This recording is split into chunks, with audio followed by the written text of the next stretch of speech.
నిన్న వారం కాక అటు వారం. చెప్పండి ఎవరికైనా గుర్తుంటే. నిన్న ఆదివారం ఏం తెచ్చుకుని తిన్నారు ఇంట్లోకి? నిన్న ఆదివారం ఇంట్లోకి ఏం తెచ్చుకుని తిన్నారు? చికెన్ తెచ్చుకున్నారు. చూడు ఎంత బాగా గుర్తుందో. ప్రకటన గ్రంథం 21వ అధ్యాయం 5వ వచనం. అక్కడ పోకయా, అట్లా పోకూడదు.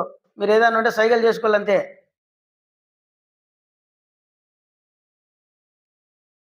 21:5 అందరం కలిసి.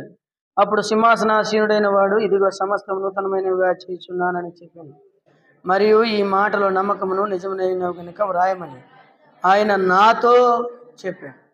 ప్రార్థన. ప్రేమగల పరలోకపు తండ్రి, యేసు ప్రభువాని ఘనమైన నామమున కొందనాలు. నీ వాక్యం చేత మేము యోగ్యులముగా చేయబడి, నీ వాక్యం చేత మమ్మల్ని బలపరిచి ఆశ్చర్యమైన సంగతులు మేము చూడగలగడానికి కృప చూపమని అప్పగించుకుంటూ యేసు ప్రభు నామమున వేడుకున్నాం తండ్రి.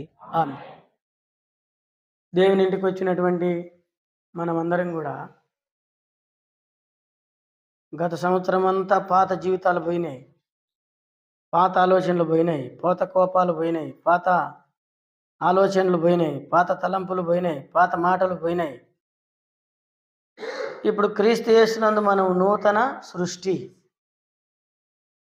2020 సంవత్సరం, 25వ సంవత్సరం అందరికీ క్షేమంగా ఉండదు. దేవుని తీర్పును అనుభవించాల్సి ఉంటుంది. అయితే ఇప్పుడు ప్రభు అదే సమయంలో దేవుని బిడ్డలకు ఒక వాగ్దానం. ఇదిగో నేను సమస్తమును నూతనమైనవిగా చేయుచున్నాను. దేవుడు నిన్ను నన్ను నూతన పరిచినాడా, మనం నూతన జీవం పొందిన వారం అవుతాం. కీర్తన గ్రంథంలో 103వ కీర్తన చదవండి, 5వ వచనం. కీర్తన, పక్షిరాజు యవనం వలె నీ యవనము క్రొత్తదగుచున్నట్లు మేలుతో నీ హృదయమును తృప్తిపరచేది. ప్రభు అయినటువంటి దేవుడు ఇక్కడ రాయబడినటువంటి మాట ఏంటంటే, పక్షిరాజు యవనం వలె నీ యవనము క్రొత్తది, నూతనమైనదిగా దేవుడు మనల్ని చేయాలని కోరుకున్నాడు. వాగ్దానం అదే. ప్రతిదినం దేవుడు నూతన విధానంలో మనల్ని చూస్తాడు. ఆయన విడువక మన ఎడల కృప చూపుతున్నాడు. నూతనమైన వాత్సల్యం పుడుతుంది దేవునికి మనల్ని చూసినప్పుడంతా.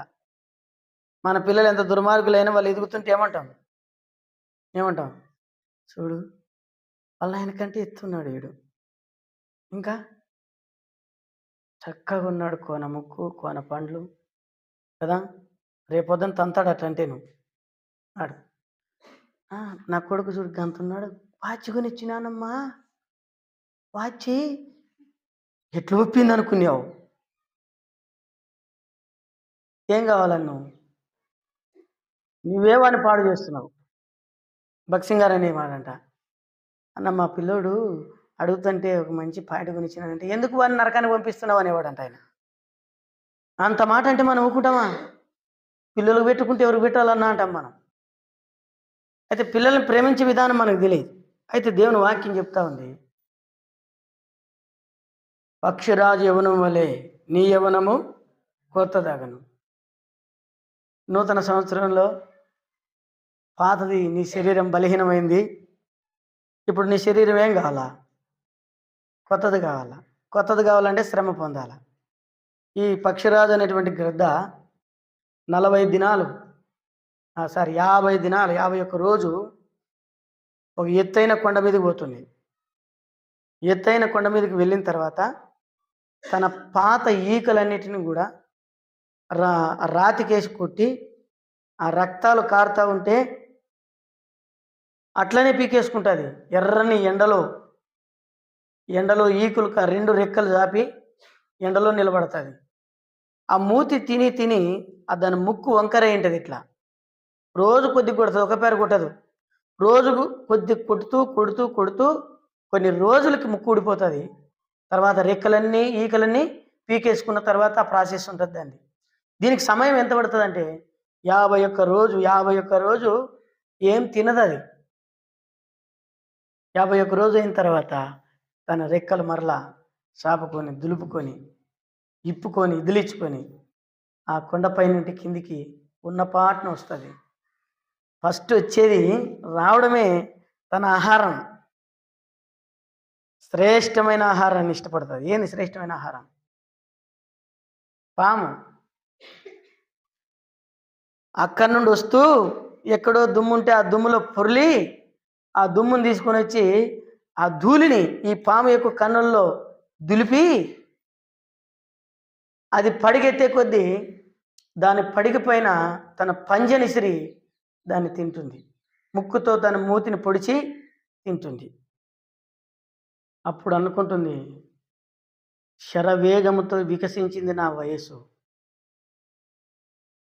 ఇంకా ఎవరు నన్ను ఆపలేరు. ఇదే నీ జీవితం, నా జీవితంలో దేవుడు చేసే మేలు. నేను ఇంతకాలం ముసలోడినైనాను, మోకాళ్ళ నొప్పులు వచ్చినాయి, దగ్గు ఉంది, చీముడి సరిగ్గా ఆరడం లేదు, కొంచెం ఎక్కువ గారితే బాగుంటుంది కదా. దేవుడు అంటే లెక్కలే, దేవుని పరిచర్య అంటే లెక్కలే, దేవుడు అంటే భయం లేకుండా జీవించినావే. ఆ సోమరత్వము, ఆ పాత జీవితము, ఆ పాత రెక్కలు, ఆ పాత ముక్కు, ఆ పాత అలవాట్లన్నీ విడిచిపెట్టి నువ్వేం కావాలా? నూతనమైనటువంటి, చెప్పండి ఏం కావాలో? నూతనమైనటువంటి యవ్వనము నీకు రావాలా? దేవుడు అంటాడు, నాకు 60 ఏళ్ళు వచ్చినాయి రక్షించబడి, నేను 60 ఏళ్ళు ఉన్నాయి నాకు అంటే, నువ్వు రక్షించబడింది ఎంతకాలం అయింది? 5 ఏళ్ళు అయిందంటే 5 ఏళ్ళు పిల్లోడే అంటాడు. కాబట్టి దేవుని బిడ్డలమైనటువంటి మనం ఇక ముందు మన జీవితం పక్షిరాజు వలె నూతన పరచబడిన వారమై సమస్తమును నూతనముగా చేశాడు. అది వాగ్దానంలోని సారాంశం. చాలామంది వాగ్దానముని ప్రేమించరు. వాగ్దానం అంటే రాత్రి తీసుకునే వాగ్దానమే కాదు, దేవుని వాక్యం అంతా వాగ్దానమే. దేవుడు ఏమన్నాడు తెలుసా? మేమందరి దగ్గర కనెక్షన్ చేసి, డబ్బులు కనెక్షన్ చేసి మీకు వాగ్దానాలు కొనుక్కొచ్చి ఇవ్వచ్చు, కానీ మీరు కొనుక్కోవాలని వాగ్దానాలు ఇచ్చేది. ఎందుకు ఇస్తాం వాగ్దానాలు అంటే, దేవుని వాక్యంలో రాయబడింది వారు కొని ఉంచుకున్న వాళ్ళని. దేవుడు ఏమన్నాడు? అవి కొని ఉంచుకున్నాము, దాచబడిన ధనం అది నీ కొరకు మరుగు చేయబడింది. మనం 100 రూపాయల గురించి ఆలస్యం చేసి వచ్చే పుణ్యం తీసుకుంటాను, లేకుంటే వచ్చే సంవత్సరం తీసుకుంటాను. ఇంటి నిండు వాగ్దానాలే కదా. ఇంటి నిండు వాగ్దానాలైనా నీ హృదయంలో ఉంది ఆ వాగ్దానం. నీ వాగ్దానం ఎట్లా నెరవేర్చబడుతుంది? నీ వాగ్దానం ఎంత ప్రేమిస్తున్నావు, క్రీస్తుని ఎంత ప్రేమిస్తున్నావు అనే దానికి చిహ్నం దేవుని వాక్యమును హెచ్చించేదానికి. కాబట్టి మొట్టమొదటిగా పక్షిరాజు వలె దేవుడు నిన్ను ఏం పరుస్తాడు? నూతన పరిచి తృప్తిపరుస్తాడు. మేలుతో తృప్తి. అంతవరకు 51 దినం శ్రమ పొంది అది కిందికి వచ్చిన తర్వాత మొట్టమొదటిగా పోరాడాల్సిన పాముతోనే. ఇప్పుడు మీకు ఇక్కడ చాలా విషయాలు చెప్పాలనుకుంటున్నాను, సమయం లేదు. కానీ పాము, ఓయా మార్కయ్య లోపలికి రా, తర్వాత మాట్లాడుదురా, లోపలికి రా. మీరు మాట్లాడేది పులిపిటిన దగ్గరికి వినపడతాయి చూడండి. మళ్ళీ మొదటి సీనియర్ మోస్ట్లు మీరు.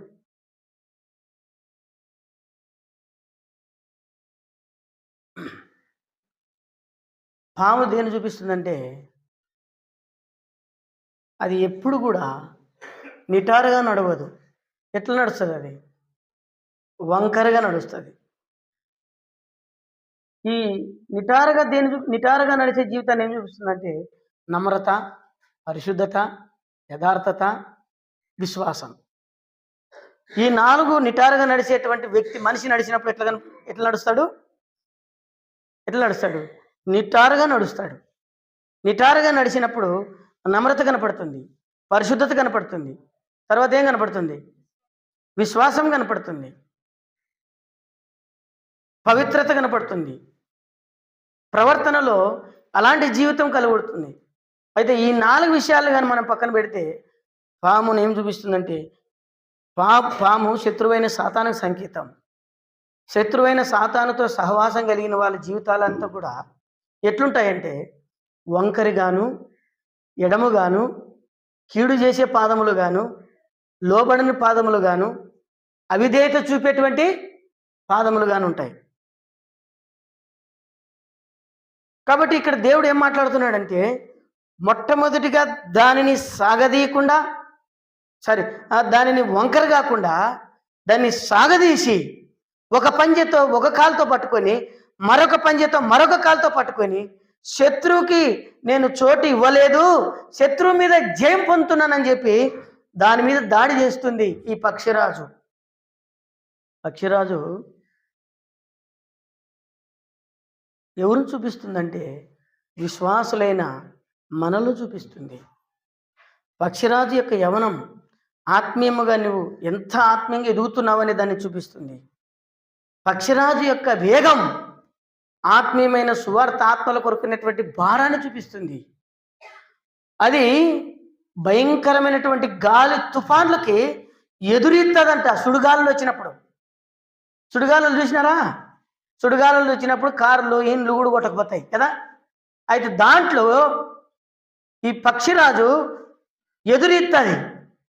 గాలి వర్షం రాని ఎదురీస్తుంది, సునామీలు రాని ఎదురీస్తుంది. కారణం ఏంటంటే తనకి యవనం వచ్చింది. దానికి ఏమొచ్చింది? యవనం. దేవుడు నిన్ను అలాగే చేశాడు. భూమి మీద సృష్టించిన ప్రతి జంతువు, పక్షి, చెట్టు ఇవన్నీ కూడా దేవుడు మనతో మాట్లాడడానికి, మనం దాని వల్ల వాటి వల్లే జీవించాలని.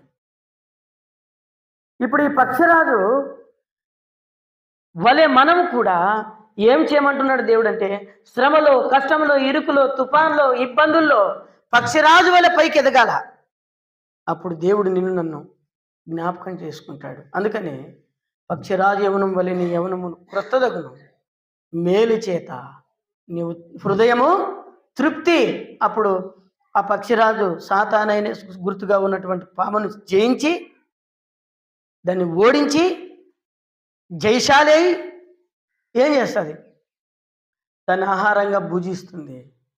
అప్పుడు తను అనుకుంటుంది, విషపూరితమైనటువంటి దానిని కూడా నాకు ఏ హాని కలగదు. ఒక పక్షిరాజు వలె మనం జీవిస్తామా? పక్షిరాజులు అక్కడ జీవిస్తామా? మనిషి కంటే పక్షులే మేలు, పశువులే మేలు నాకు తెలిసినంత వరకు. అవన్నీ లోబడతాయి. అవి ఏం చేస్తాయి? లోబడతాయి పక్షులు, పశువులు. కానీ మనం ఏం చేస్తాం?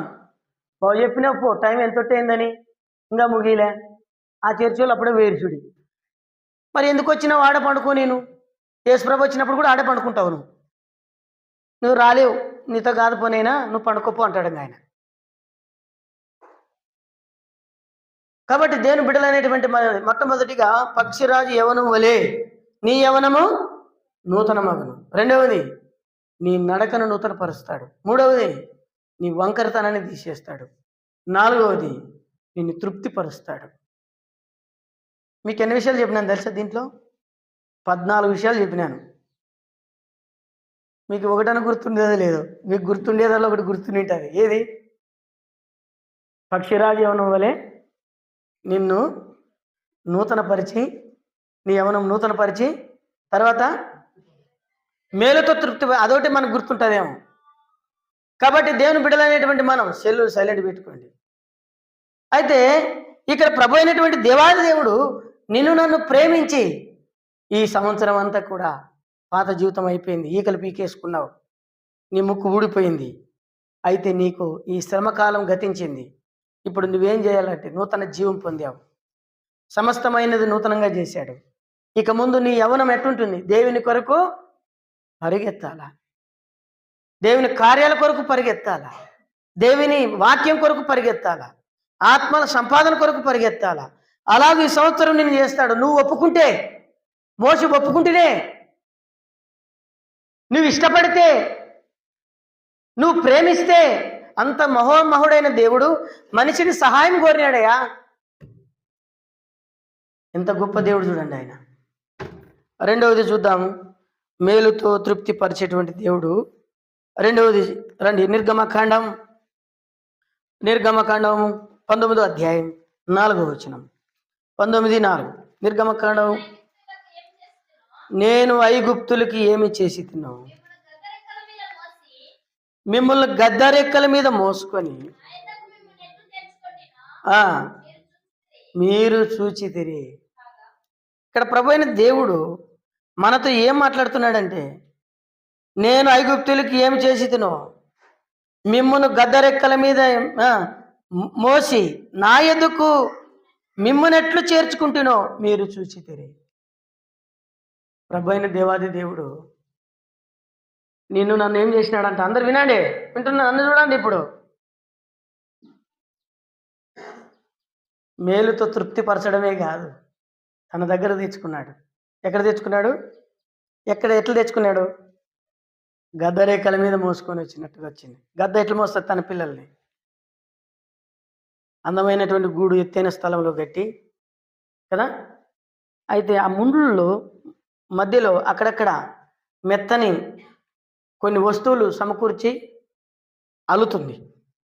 అల్లిన తర్వాత తన పిల్లలు ఏ అపాయం రాకుండా, ఏ శత్రువు పాము లేకుండా అటు ఉన్నతమైన స్థానంలో కట్టిన తన పిల్లలు వయసు వచ్చిన తర్వాత, యుక్త వయసు వచ్చిన తర్వాత పిల్లలు తన కాళ్ళ మీద తాను నిలబడాలన్నటువంటి ఆశతో తల్లి ఏం చేస్తుందంటే, తన చేతులతోనూ తన కాళ్ళతో తానే ఆ గూడునంత పిక్కలు కొట్టి ఆ ముండ్లతో పొడిపించి రక్తాలు కారుతుంటే ఆ పిల్లలందరినీ కూడా ఒక్కొక్క దాన్ని తీసుకొని వెళ్ళి ఆకాశ గగనాల్లోనికి విడిచిపెడుతుంది. మరణమా శరణమా తేల్చుకునేది నీ ఇష్టం అని చెప్పి విడిచిపెడుతుంది. మనం పిల్లలకి అట్లా నేర్పిస్తామా? చూడురా కొంచెంసేపు సెల్లు చూడు. పిల్లగాడు బడికి పోయి వచ్చినాడు, ఆ అమ్మ సెల్లు కూడా ఇచ్చలేదంట. చెల్లి కొంచెంసేపు. మన దినాల్లో సెల్లు లేని దినాల్లోనే మన కొడుకులు మనకు కూడు పెట్టడాలే. సెల్లు లేదు, ఇంటర్నెట్ లేదు, ఏమీ లేదు. ఊరికి ఒక టీవీ ఉన్నప్పుడే అన్నం పెట్టడంలే అప్పుడు. ఇప్పుడు ఇంటర్నెట్ ప్రతి ఒక్కరి చేతులకు వచ్చేసింది. దాన్ని ఎట్లా ఉపయోగించాలో పసిపిల్లలకి తెలియదు. 24 గంటలు ఏం చూస్తారు వాళ్ళు? షార్ట్ వీడియోసే చూస్తుంటారు. ఎట్లు ఉపయోగించాలో తెలియదు సెల్లు. పసిపిల్లలకు నువ్వు ఇస్తేవి, పసిపిల్లల జీవితాలను నాశనం చేస్తేవి. తండ్రివైనా, తల్లివైనా, అవ్వవైనా, తాతవైనా, అబ్బవైనా, ఎవరైనా కానీ నువ్వు ఎట్లా నేర్పుతున్నావు నీ పిల్లలకి? కష్టం ఎట్లాంటిది తెలుసా? అడిగినప్పుడు పీక్ పీక్ ఇస్తుంటావు కదా, అందుకనే వాళ్ళు ఇష్టారాజ్యం అవుతుంది. ఒక గొప్ప దైవజనుడు, ఆయన పేరు అరవిందం అంకులు, ఆయన అన్నాడు నాతో, కాదంకుల్, ఆయన ఏడుస్తూ ఒక మాట అన్నాడు, నా కొడుకు పెట్టే బాధ నేను తట్టుకోలేక ఏడవడానికి కూడా నా కంట్లో కన్నీళ్ళు లేవని అన్నాడు ఆయన. ఏడవడానికి కూడా ఏం రాలేదంట, కంట్లో నుండి కన్నీరు రాలేంటే. నేను అన్నాను అప్పుడు, అంకుల్ మీరెట్లంటే మా పరిస్థితి ఏంది అంకుల్ అంటే, చూడయ్యా నీకోదేమో, మా పిల్లలకి నైనా బుక్కులు లేవంటే తక్కువని ఇచ్చినాను, నేనా ఇది లేదంటే అది ఇచ్చినాను, ఇది లేదంటే అది ఇచ్చినా తక్కువని ఇచ్చినాను. వాళ్ళకి ఈ లోకంలో కష్టం ఎట్లాంటిదో తెలియలే, వాళ్ళ పని పంపిలే, వాళ్ళని ఇబ్బంది పెట్టలే, నా పిల్లలు ఇబ్బంది పడకూడదని నేను ఎంత ప్రేమించినానో అంత కన్నీళ్లు పరిమంతం చేశారు నన్ను అని బాధపడి ఏడ్చాడు ఆయన ఒకసారి. ఆయనంత గొప్పవాడు, నేనేమో పిల్ల కుంకను, చిన్న పిల్లవాడిని. నా దగ్గర చెప్పుకున్నాడంటే ఆయనకి ఎంత బాధ ఉండిండొచ్చు. ఆయన భక్సింగ్ గారు జత పనివాడు. ఆయన పక్షిరాజు తన పిల్లలకు సరైన మార్గంలో నడిపిస్తుంది, పైకి తీసుకెళ్తుంది. రెక్కలు కొట్టడం నీకు వచ్చు, నువ్వు చేత అవుతుంది, ప్రయత్నం చేయి అని చెప్తుంది. తన సొంతంగా ఎగిరి, సొంతంగా ఏటాడు, సొంతంగా శత్రువును ఎలా జయించాలో నీకు నేర్పిస్తానని తల్లి నేర్పిస్తుంది. తర్వాత తన పిల్లల్ని దగ్గరికి రానేది, ఇంకా వెళ్ళిపోండి అని చెప్తుంది. మనం కూడా పెళ్లి చేసిన తర్వాత ఎవరు సర్ది వాళ్ళకి అప్పగిస్తున్నాం కదా, అట్లా అప్పగిస్తుంది. ఆ పిల్లలు పొరపాటున చేత కాదు, నన్ను అట్లా ఇంత హింస పెట్టేదాన్ని ఎందుకు పుట్టిస్తేవి, ఎందుకు నన్ను కన్నావు, ఎందుకు నీ కింద పొదిగినావు అని చెప్పి ఎంత వేదన పడినా ఒప్పుకోదు. నువ్వు కనేదానికంటే పుట్టించిన దానికంటే ఆ రోజు మమ్మల్ని చంపింటే ఎంత బాగుండని ఏడుస్తాయి, పైన విడిచిపెట్టదు. అయితే కింది పడేస్తుంది, పైనుండి కింది పడేస్తుంది. రెక్కలు కొడుతూ కొడుతూ చేత కానప్పుడు గమనించి వెంటనే వెళ్ళి తన రెక్కల పైన 2 భుజాలని రెక్కల పైన తన పిల్లల్ని కరిపించుకొని మరలా పైకి వెళ్ళిపోతుంది. వచ్చేంత వరకు, రెక్కలు కొట్టడం వచ్చేంత వరకు, తనకి శక్తి కలిగేంత వరకు ఇదే ప్రాసెస్ సుమారుగా 15 రోజులు తిప్పలు పడుతుందంట పిల్లల్ని. అంత కష్టపెట్టిన తర్వాత తన దగ్గర తెచ్చుకుంటుంది. పోండి, ఇంకా మీరు గొప్ప వాళ్ళు అయినారు, మీ కాళ్ళ మీద మీరు నిలబడగలరు, శత్రువుతో మీరు జయించడం ఎట్లా నేర్చుకున్నారు, వెళ్ళండి. ప్రభు అయిన దేవుడు ఐగుప్తులో నేను ఎలా చేశానో చూశారు. అయితే ఇప్పుడు నేను మిమ్మల్ని గద్ద రెక్కల మీద మోసుకొచ్చినట్టుగా నా రెక్కల మీద మోసుకొచ్చాను. ఎట్లా మోసుకొచ్చినాడు? టయానికి నీళ్ళు ఇచ్చినాడు, టయానికి ఆహారం ఇచ్చినాడు కదా. రాత్రి దీపం కాదు, భూమి మీద నుండి పై వరకు అగ్నిస్తంభం. ఎండ ఉంటే నా పిల్లలు ఎండలు కాలకూడదని చెప్పి మేఘస్తంభం. అలాగ దేవుడు వాళ్ళని కాపాడుకుంటూ వచ్చినాడు. నేను అలాగ మిమ్మల్ని మోసినాను, అలాగ మీకు సహాయం చేసినాను.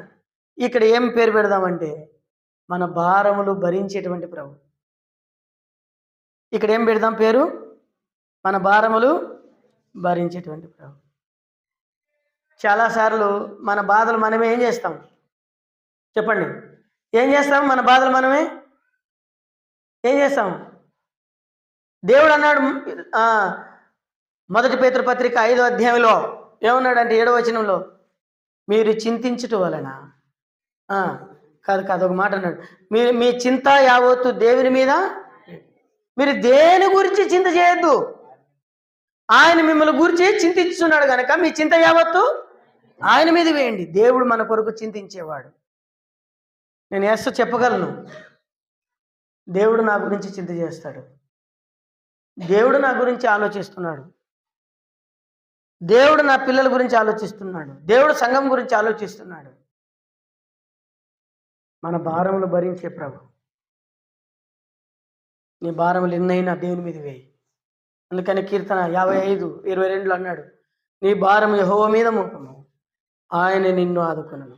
ఆయనే నిన్ను ఆదుకునేది. భూమి మీద ఎవరు ఆదుకోలేరు, ఏ మనుషుడు ఆదుకోలేడు, ఏ వ్యక్తి నిన్ను ఆదరించలేడు, ఏ వ్యక్తి నీకు సహాయము చేయలేడు.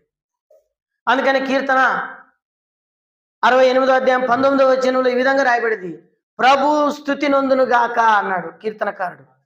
అనుదినము ఆయన మా భారములు భరించుచున్నాడు. ఇది పరిపూర్ణమైనటువంటి విశ్వాసం. అనుదినము మా భారములు భరించుచున్నాడు. అయితే మత్తయి సువార్త 11వ అధ్యాయంలోనికి వచ్చినప్పుడు 28వ వచనంలో అంటాడు, ప్రయాసపడుతున్న భారం వస్తున్న వారులారా నా యొద్దకు రండి, నేను మీకు విశ్రాంతి. ఏ చింతలో ఉన్నా, ఏ కష్టంలో ఉన్నా, ఏ ఇరుకులో ఉన్నా నువ్వు దేని గురించి చింత చేయొద్దు, నీ చింత యావత్తు నా మీదవి. అందుకని అంటాడు, నేను గద్ద రెక్కల మీద మోసుకొని వచ్చినాను మిమ్మల్ని పోషిస్తూ వచ్చినాను, ఇదిగో నీ యవ్వనము నూతన పరిచినాను. అయితే ఇప్పుడు నా దగ్గరకు తెచ్చుకున్నాను. నీ భారములు ఎన్నైనా ఆ తల్లి అయినటువంటి గద్ద ఎలాగైతే తన పిల్లల యొక్క భారమును భరించి అలయకుండా వాటికి నేర్పించిందో, మిమ్మల్ని నేర్పించడానికి ఇంకెట్లు తెచ్చినాడు? గదరేకల మీదే కాదంట, భుజాన్ని ఎత్తుకున్నాడంట. గదరేకల మీద కాదు, ఏడెత్తుకున్నాడు? భుజాన్ని ఎత్తుకున్నాడు. ద్వితీయోపదేశకాండం 1:31 అంటాడు, ఏమన్నాడు తెలుసా? ఒక మనుషుడు తన కుమారుని ఎత్తుకున్నట్లు నీ దేవుడని యెహోవా మిమ్మల్ని ఎత్తుకొని వచ్చిన సంగతిని ఇంతకాలం ఎత్తుకొని వచ్చినాడే.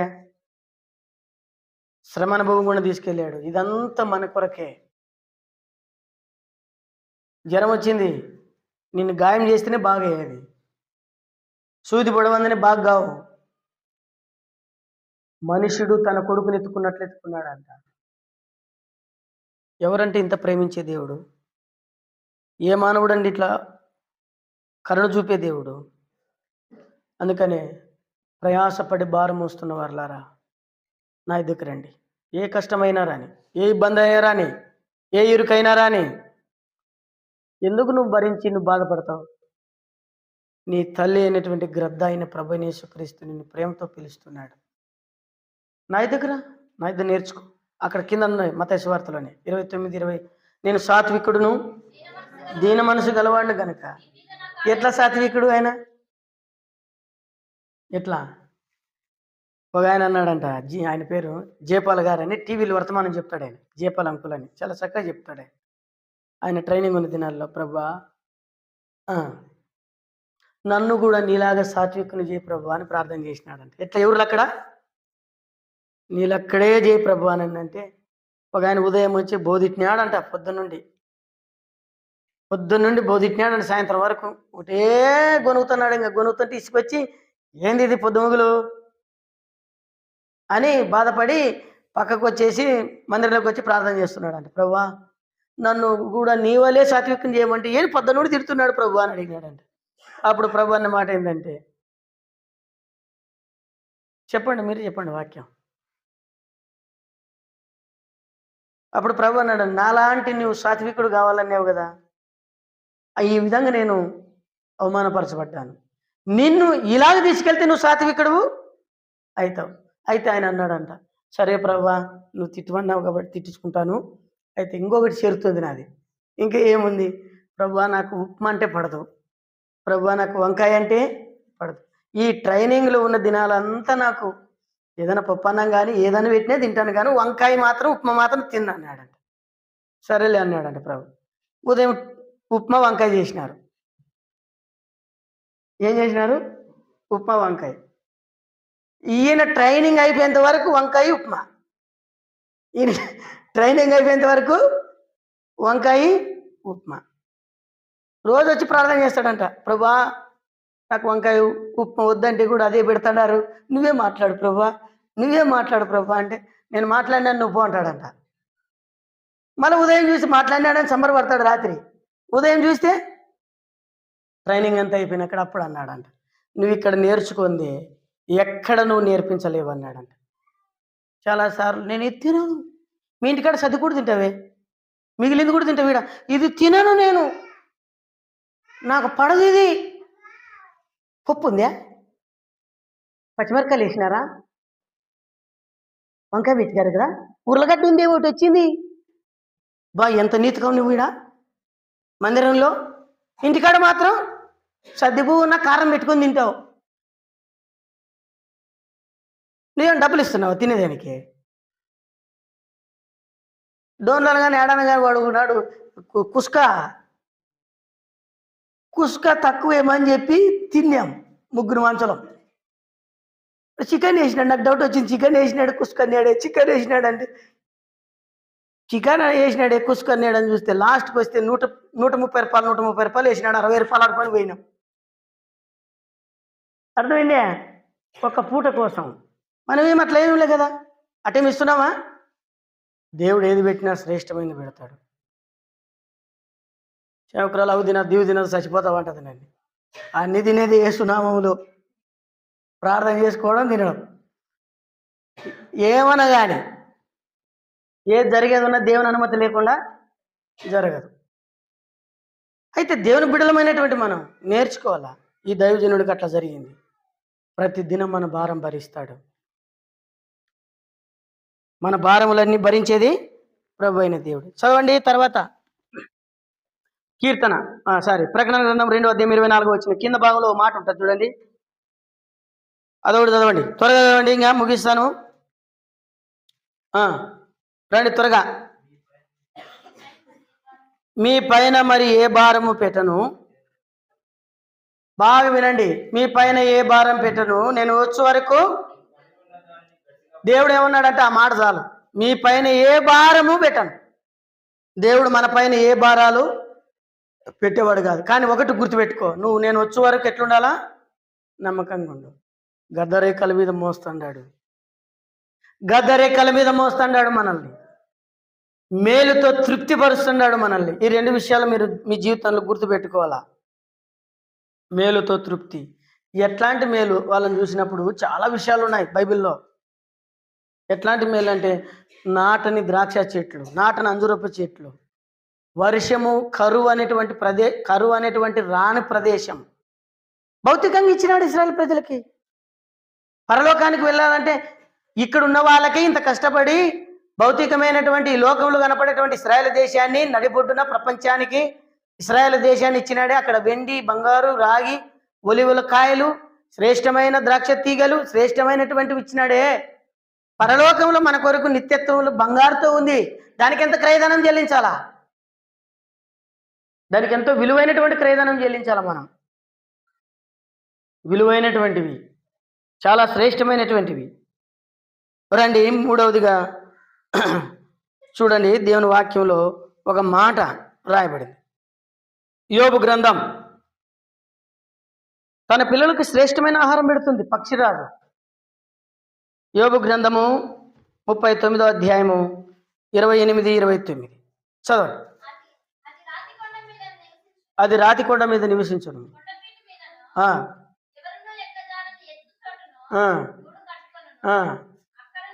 అక్కడ నుండి తన ఏమంటారు ఎర్రను ఎక్కడి నుండి చూపు దానికి 5,000 అడుగుల ఎత్తు నుండి కూడా భూమి మీద ఏం పోతుందో చూస్తుంది అంటది. మన కళ్ళు చూపుకి నాకు 4 వచ్చినాయి ఇప్పుడు కండ్లు, ఇంక రాబోయే దినాల్లో 6 వస్తావేమో. మిమ్మల్ని అందరిని బాగా సూటిగా చూడాలంటే ఇవి పెట్టుకోవాలా. అక్కడ చూసినప్పుడు పక్షిరాజుకి ఏం లేదు, కనుదృష్టి మందేం లేదు. అక్కడ నుండి చూస్తుంది కిందున్న ఎర్రని ఏటాడి శ్రేష్టమైనది పెడతా తన పిల్లలకి ఎప్పుడు కానీ. గుర్తుపెట్టుకోండి, ఏం పెట్టింది? శ్రేష్టమైన ఆహారం. సచ్చింది కుళ్ళిన దాన్ని ఎప్పుడు ముట్టుకోదు. కుళ్ళిపోయిన దాన్ని, సచ్చిన దాన్ని పక్షిరాజు ముట్టుకోదు.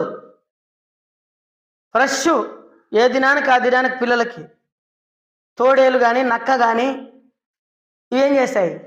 కుళ్ళిన దాన్ని తింటాయి. కుళ్ళిన దాన్ని తిన్నది అది ఫ్రెషే. ఈరోజు చంపి తిండింది, ఇంకో పారి దాన్ని ముట్టదు, ఇంకా విడిచిపెట్టి వెళ్ళిపోతుంది. ప్రభువైన దేవుడు నిన్ను నన్ను చూసినప్పుడు ఇశ్రాయేలు ప్రజలకు కూడా ఏనాటి ఆహారము ఆనాడు ఇచ్చినాడు. నీ కొరకు నా కొరకు మూడవదిగా ఆయన ఆహారం ఇచ్చి శ్రేష్టమైన ఆహారం ఇచ్చేటువంటి ప్రభు. లూకాసు వార్తలు మనం చూస్తాం. లూకాసు వార్త 15వ అధ్యాయంలో 14వ వచనంలో ఒక ఉపమానం చెప్పినాడు ఆయన. చదవండి అక్కడ. అదంతయు ఖర్చు చేసిన తర్వాత వాడు ఇబ్బంది పడి సాగి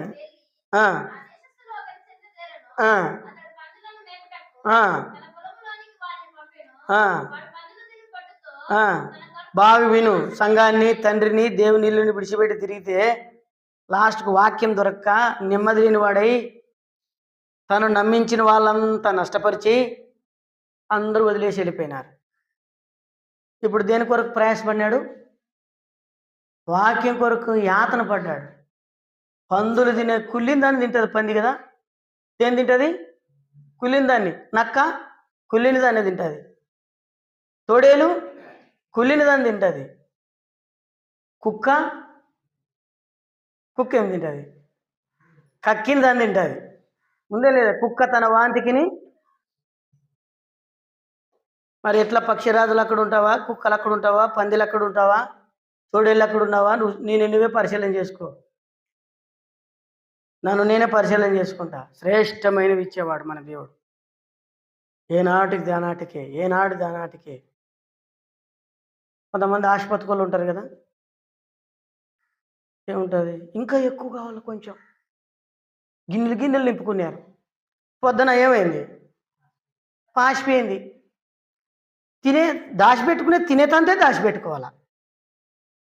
అన్ని భీములు మూటలు కట్టేది, పురుగు పడినాక పారేసేది కదా. టమాటా పండ్లు నిన్ను కొనుక్కునేది, అన్ని పెట్టేది. రేపు వండుకుందాం. ఎల్లుండి ఏం చేసేది? పారేసేది. సామాన్లలో కూడా అంతే కదా. వాడుకునేది అన్ని కడిగేది, పైన పెట్టేది. అందరు చూడండి మా సామాన్లు. అబ్బా ఎన్ని సామాన్లు ఉన్నాయక్క అంటే ఇంకోటి కొనేది. ఏంటికంట? కొడుకులకి బిడ్డలకి పంచీనికి. వాళ్ళు తెచ్చుకోలేరా? దేవుని బిడ్డలైనటువంటి మనం గుర్తుపెట్టుకోవాలా.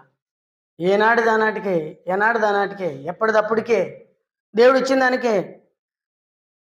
ఏది ఆశపడకూడదు. ఇస్తే తీసుకోవాలి కానీ ఏది ఆశపడకూడదు. ఎవరిని అడగొద్దు. దేవుని వాక్యం అట్లే చెప్తుంది. ఎవరిని అడగొద్దంట. మనం ఏం చేస్తాం? పప్పు ఉంది అన్న, అన్నం ఉంది అక్క. దేవుని వాక్యం ఏం తెలుసా? మాటికి నీ పొరుగు వానింటికి పోకూడదు, ఏది అడగకూడదు. దానివల్ల ఏమవుతామంట? సులకనవుతామంట. దేవుని వాక్య సామెతల గ్రంథంలో ఉంది అన్నమాట. దేవుడు ఆజ్ఞలు ఏమన్నాడంటే నీ పొరుగు వాంది ఏది ఆశించొద్దు. నేను నేర్చుకున్నాను. చాలామంది నన్ను బలవంతం చేస్తారు, అన్నం తిను తినన్నా అని. అందరి దగ్గర తింటే తొందరగా చచ్చిపోతాను. కొంతమంది ఇంటికాడ తిని వచ్చింటారు, మళ్ళీ ఇటు తింటారు, మళ్ళీ ఇటు తిని ఇప్పుడు 12 గంటలకే పెడతాం, మళ్ళీ తింటారు. పోయేటప్పుడు తిందురు అంటారు కొంతమందిని కావాల్సికే, అప్పుడు తింటారు. మరి ఇంటికి పోయినక్కడ తింటారో లేదు నాకు తెలియదు. అది ఏమి తిండో అంటే బతకడానికి తింటున్నామా చచ్చిపోయేదానికి తింటున్నామో అర్థం కాదు. ఎక్కువ తింటే విషయం అవుతుంది, తక్కువ తింటేనే ఆరోగ్యానికి ఉండేది. ఫుల్ తిని మాత్రలు వేసుకుంటే ఏం లాభం? ఒక రొట్టె తిని ప్రశాంతంగా నిద్ర వస్తుంది. ఒక రొట్టెకి ఎక్కువ తిన్నాను అనుకో, రాత్రి నిద్ర రాదు నాకు కూడా. నేను అనుకుంటాను, ఓ తగ్గిమని చెప్తుంది నా శరీరం అని. రైట్, దాని మాట ఏంటన్నప్పుడు దేవుని బిడ్డలైనటువంటి మనం ఎరగాల. శ్రేష్టమైనది ఇస్తాడు. ఒక్క మాట శ్రేష్టమైంది. శ్రేష్టమైన ఆహారం కొరకు రాకుండా తప్పిపోయిన కుమారుడు అటుపోయినాడంట, పందులు కట్టుకుపోయినాడు. తండ్రి దగ్గర ఏముంది? సమృద్ధి ఉంది, శ్రేష్టమైనది ఉంది, 10 మందికి పంచేది ఉంది. అంతా పోగొట్టుకున్నాడు, వెళ్ళిపోయినాడు. ఇప్పుడు ఆటిపోయినాడు, పంది స్వభావం వచ్చేసింది. పందితో సహవాసం చేశాడు, కుక్కతో సహవాసం చేశాడు, కుళ్ళిపోయిన దాన్ని ఆశించాడు, ఆకలి తీర్చుకోవాలనేటువంటి ఆశ. కానీ ఏమైంది? అది కూడా పందులు మేమంటే పందులము, నువ్వు 2 కాళ్ళ పందే, నువ్వు మమ్మల్ని మేపనికి వచ్చి మాం తినేది నువ్వు తింటావా అని అవి కూడా దొబ్బినాయంట. అక్కడ రాయబడింది అటనే, పందులు ఆశించాను కానీ పందులు ఏం చేసినాయంట? రానిలే. గుర్తుపెట్టుకో, కుళ్ళింది కూడా దొరకదు లాస్ట్కి నీకు. దేవుడు ఇచ్చిందంతో తృప్తి, దేవుడు ఇచ్చిందంతో సమృద్ధి, దేవుడు ఇచ్చిందంతో అని దేవునికి ఇస్తే తీసుకో, వద్దన్నతో. కాబట్టి దేవుని బిడ్డలారా, శ్రేష్టమైన ఆహారం, శ్రేష్టమైనది మనందరికీ దేవుడు శ్రేష్టమైనది. కీర్తన గ్రంథం 119 అధ్యాయము 50వ వచనం తర్వాత 54వ వచనం కూడా చదవండి. నీ వాక్యము నన్ను బ్రతికించాను. వాక్యమును ఆశపడండి, వాక్యాన్ని తినండి, రోజు చదవండి. నీ వాక్యమే నన్ను బ్రతికించింది, ఈ బాధలలో నాకు నెమ్మది కలుగజేసింది. ఇదే వాక్యమే నిన్ను నెమ్మది ఇచ్చేది. నీ వాక్యమే నన్ను బ్రతికించింది. మనుషుడు రొట్టెతో మాత్రమే జీవించలేడు, తిండి వల్లే కాదు బతికేది, వాక్యం వలన కూడా బతుకుతాం. మోషే 80 రాత్రులు 80 పగుళ్ళు ఉపవాస ప్రార్థన చేశాడు, మంచి నీళ్ళు కూడా ముట్టలే. మనం ఉపవాస ప్రార్థన చేస్తే ఫుల్లుగా యాపిల్ కాయలు, ఆ కాయలు, ఈ కాయలు అన్నీ తినేసి కదా, పొద్దున్న టిఫిన్ చేసి బేవ్ అంటుంటాం, నిద్రపోతుంటాం. అది మన ఉపవాస ప్రార్థన. త్యాగం చేసినారు, త్యాగం లేనిదే ఏది రాదు, ఊకి రాదు, ఏది రాదు. పని చేసింది కదా కూలి. అట్లా కాబట్టి నీ వాక్యమే నన్ను బ్రతికించింది. తర్వాత 54వ వచనం, యాత్రికుడునైన నేను నా బసలో పాటలు పాడుటకు నీ కట్టడలు ఏమైనాయి? హేతువులు. నీ కట్టడలు ఏమైపోయినాయి ప్రభువా? ఈ లోకంలో పాటలు పాడడానికి, ఈ లోకంలో బతికేదానికి నీ కట్టడలు నాకు హేతువులు. నీ కట్టడలు విధించకపోతే నేను సాత్వికుడిని కాలేను, నేను దీనుడిని కాలేను. నీ వాక్యము వెండి బంగారముల కంటేను, జుంటు తేనె దారుల కంటేను ఎంతో విలువైనది. తేనె దారుల కంటే, వెండి బంగారముల కంటే శ్రేష్టమైనది. ఓసారి ఇటుకు వచ్చినప్పుడు నాకు మొట్టమొదటిది వాగ్దానం ఎందుకు వచ్చిందంటే, దాచబడిన ధనము నీకు ఇచ్చేదని అని వచ్చింది. నేనేమనుకున్నానంటే ఈ ప్రాంతాలలో ధనం దొరుకుతుంది కాబట్టి నాకు కుండ దొరుకుతుందేమో అనుకున్నాను. ఏం దొరుకుతుంది? ఇంకా కుండ దొరికితే గార్లెన్లో ఒక సంఘం, మురుగల్లో ఒక సంఘం, అన్ని సంఘాలు కడతాను. ఇంకా ఇట్టయితాను అట్టయితాను రాత్రిలో కలలు కన్నాను. కలలు కన్నీ అక్కడ ఉదయం మళ్ళా దేశీ గ్రంథం చదివాను. చదివితే దాచబడిన ధనం నీకు ఇచ్చేదను అంటే దేవుని వాక్యం, దేవుని వాక్యం. ఆహారం వాక్యమే, పానీయం వాక్యమే కదా, ధనం వాక్యమే, బంగారము వాక్యమే. ఈ వాక్యమే మనల్ని బ్రతికించేది, పాదాలను నెమ్మదిచ్చేది, త్రోవకు వెలుగునిచ్చేది, నిన్ను నడిపించేది, చేపట్టుకొని నడిపించేది, నీ తలను పైకెత్తుకునేటట్టు చేసేది. గనుక చివరిగా ఈ పక్షిరాజు ఏం చేస్తుందంటే, ఇంతగా ప్రయాసపడి ఓసారి ఓటం జరుగుతుందంట. దానికి ఓటం జరిగినప్పుడు పిల్లలకు ఆహారం దొరకదు. అప్పుడు ఏం చేస్తుందంటే, తన పిల్లల దగ్గరికి వచ్చి రాతికి తన రెక్కల్ని కొట్టుకొని, మూతిని రాతికి కొట్టుకొని, రక్తమంతా శరీరం అంతా రక్తచిత్తమై రక్తం కారుతూ ఉంటుందంట. అప్పుడు దాని పిల్లలు దగ్గరికి వచ్చి దాని రక్తాన్ని తాగుతాయి.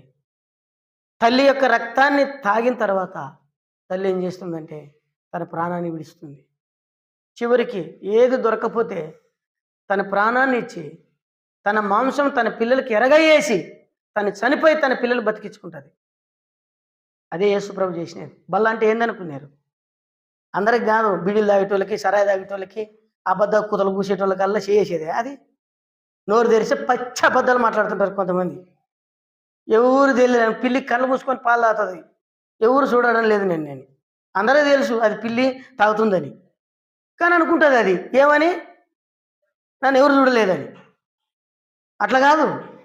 చూడండి, ఆ మాట కూడా ఉంది ఏబు గ్రంథంలోని 20:39 చివరి వచ్చినాలు చదవండి. ఆ మాట, తన పిల్లల కొరకు ఏం చేస్తుందంట పక్షిరాజు?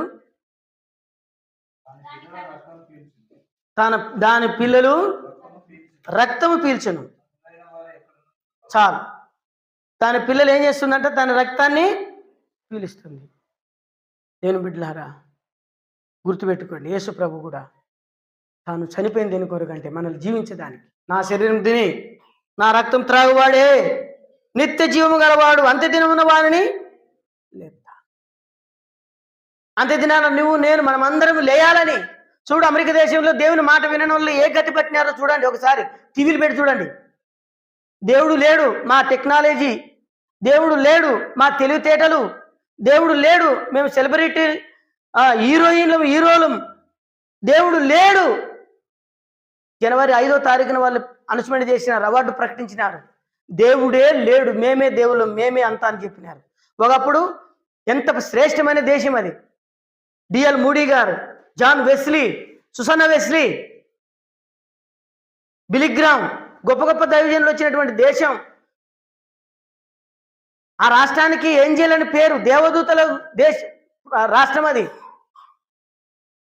దేవునికి కోపం వచ్చింది. నలుమూలల నుండి వేడుగాలులు వచ్చినాయి. ఏదో అనుభవం వేస్తున్నారేమన్నట్టుగా వచ్చింది. మొత్తం రాష్ట్రమే తగలబడిపోయింది. కానీ దేవుని నమ్ముకున్న ఒక్క బిడ్డ మాత్రం నిలబడినాడు ఆడ. ఒక్క ఇల్లే, ఒక్క కుటుంబం కాపాడబడింది తెలుసా? ఒక్క కుటుంబమే. ఆయన అనుకున్నాడు అంట, నా ఇల్లు కూడా కాలిపోయింది. ఆ దేశంలో కట్టెలతో కడతారు వాళ్ళు, కట్టెలు హుడ్డుతో చేస్తారు పెద్ద పెద్ద ఇల్లు. ఒక ఆయన ఇల్లు 10,000 కోట్లు, దాంట్లోనే స్విమ్మింగ్ పూల్, దాంట్లోనే ఈదలాడేది అన్నీ పెట్టుకున్నాడు ఆయన. ఏమైంది? వీధిని తీసుకొచ్చి కూర్చోబెట్టినాడు. మనం వాళ్ళకంటే మన ధనవంతులమా? ఇర్రవీగుతావు చాలాసార్లు. ఏ గతి పట్టింది? కాలిపోయినారు. తర్వాత మీకు సంగతి చెప్తాను. ఒక కెమికల్ కలిపి చెట్ల మీద చల్లుతున్నారంట, గాలి రాకుంటే మంటలు ఆరిపోతాయని. ఆ కెమికల్ చల్లినా కూడా అంటుకుంటున్నాయంట. సొదొమ గొమొర్రా పట్టణం ఏమైంది? భస్మం చేసినాడు. దేవుని మాట వినుకుంటే పాపం చేస్తూ ఉంటే చూస్తాడు, ఎంతకాలం చూస్తాడు, ఎప్పుడు దొక్కాలో అప్పుడు దొక్కుతాడు. అందుకనే దేవుడు తన సేవకుల ద్వారా హెచ్చరించేది మనల్ని. నువ్వు లోబడితే నువ్వు ధన్యుడివి. నువ్వు లోబడకుండా వాళ్ళు చెప్తుంటారు నేను చేస్తుంటాను అన్నావనుకో, ఎక్కడ దొక్కాలో ఆయనకు తెలుసు, ఎప్పుడు దొక్కాలో దేవునికి తెలుసు. ఏ గతి పట్టింది వాళ్ళకి. ఒక రాష్ట్రమేమో మంచు, ఒక రాష్ట్రమేమో అగ్ని, ఒకవైపు ఏమో ఇక్కడ చూస్తే చైనాలో చూస్తే భూకంపం, ఇండోనేషియాలో చూస్తే అక్కడ సునామీ. ఇవన్నీ జరుగుతుంటే ఇప్పుడు మన దేశంలో అక్కడ కాదు అది. ఒక రాష్ట్రం అని ఇండియా ఎంత ఉంటుంది? అది ఇండియా అమెరికా అంటే ఒక రాష్ట్రం అంటే ఎంత? ఏపీ ఉంది కదా, ఈ చదువుకున్న వాళ్ళకైతే అర్థమవుతుంది. మన ఆంధ్రప్రదేశ్ ఎంత ఉందో అంత అట్లాంటిది ఒక రాష్ట్రం అంటే ఒక దేశం. మన దేశం ఎంత పెద్దది? ఈ 29 రాష్ట్రాలు కలిసి ఒక దేశం ఎట్లయితుందో అంత పెద్ద దేశమే ఒక రాష్ట్రం. 51 రాష్ట్రాలు కలిగిన దేశం అది. దేవుని దగ్గర ఎవరు నిలబడగలం? మనం ఏం గొప్పలమా? మనం ఏమన్నా? ఎరగండి, ఇప్పటికైనా తెలుసుకోండి. ఇప్పటికైనా మన టైం మించిపోలేదు. హృదయం మార్చుకోండి, కఠినపరచుకున్నది. ఏమొస్తుంది నీకు కఠినపరచుకుంటే? ఆనాడు సొదొమ గొమొర్రా పట్టణాలను విడిచిపెట్టిన దేవుడు మనల్ని ఎట్టి విడిచిపెడతాడయ్యా? ఇవన్నీ జరుగుతుంటే ఒక సైడ్ అంట అగ్గి పర్వతాలు పగిలినాయంట. యాద చల్లారుస్తారు, చాతగాక మరొక రాష్ట్రానికి పరుగులెత్తుతున్నారు. మీరు కావాలంటే కొట్టండి. కాలిఫోర్నియా అంతా కాలిపోయింది. దాని పేరేం పేరు? కాలిఫోర్నియా. కాలిపోయింది. వాళ్ళ అందం వాళ్ళని కాపాడలేకపోయా, వాళ్ళ హీరోయిజం వాళ్ళని కాపాడలేకపోయా, వాళ్ళ ఆస్తి వాళ్ళని కాపాడలేకపోయా. నిద్రించిన వాళ్ళు నిద్రించినట్టే కాలిపోయినారు, పారిపోయిన వాళ్ళు పారిపోయినారు. మనం వాళ్ళకంటే గొప్ప వాళ్ళం కాదు. యేసు ప్రభు మన కొరకు తన ప్రాణమునిచ్చి మనల్ని బ్రతికించినాడు. మన ప్రభు కొరకు జీవించడం కాక. ఈ 3 విషయాలు గుర్తుపెట్టుకోండి. ప్రార్థన చేస్తాం. మొక్కల మీద రండి ఇంకా.